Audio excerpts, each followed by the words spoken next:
I was preparing for this. I happened to listen to an episode you did a number of years ago with the Clio Institute, a podcast called House on Fire. And I bring it up because you were interviewed by I think, a 21-year-old female and a 17-year-old gentleman at the time. I bring this up because we're talking about our kids and considering your own experiences covering climate related events and movements like the one that Greta Thunberg has led.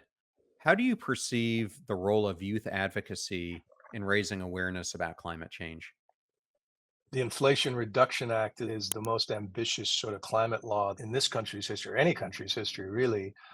And you can quibble over the policy in it and whether you want to tackle it, but I don't think it would have happened without the movement led by Greta, this lonely girl sitting outside a Swedish parliament, and that showing one of the positives of social media, any tool, whether it's flame or a blade or a smartphone, you can use it to heal or you can use it to rob and steal and burn things down.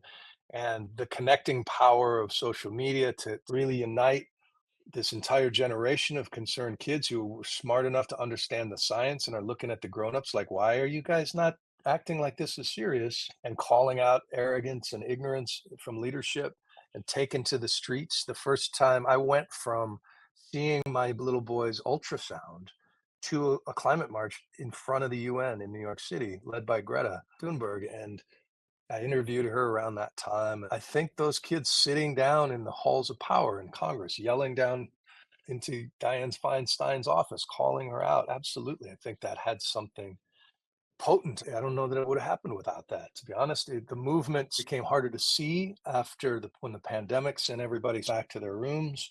And we haven't seen those kinds of climate marches take to the streets in the same way. You see these direct activists who are throwing paint on artwork in museums or gluing themselves to things, which from my perspective doesn't seem to have the intended effect, but I can understand their motivation in doing that. One of my formative books growing up, my dad influenced me, is the great writer Edward Abbey, who wrote The Monkey Wrench Gang, which is a novel about fed up environmentalists who becomes eco-terrorists, are blowing up bulldozers and dams out west. And it's a comedic novel around a Earth First movement that was happening in the 70s. And that's not the answer. Activists try to shut down Heathrow Airport with drones, which was what happened a couple of years ago, or just stop people who may be on your side, but I just need to feed their kids. I don't ultimately what comes of that and how they decide where to go from there. I think those groups have had a real reckoning. Like, what do we do? What is reasonable? What's going to move the needle? What's going to get people's attention? And I empathize with that so much. And so what I hope is that what I'm preaching to my kids here is to be absolutely engaged, civic minded participants who know exactly what's going on, who wields the level of power in your community, to be really active consumers and favorite brands.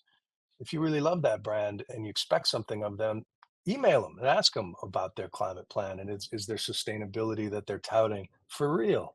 Or is this just messaging?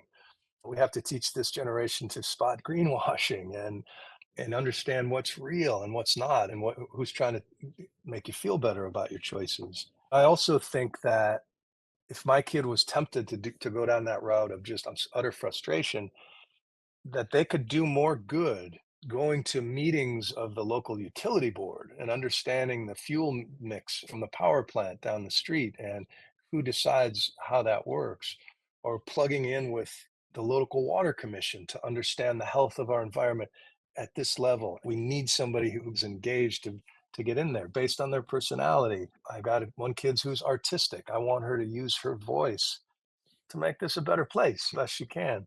And you can come at it from all different kinds of angles. That's the thing about climate. It touches so many different parts of life. So when people ask, what can I do? What do you love? What are you into?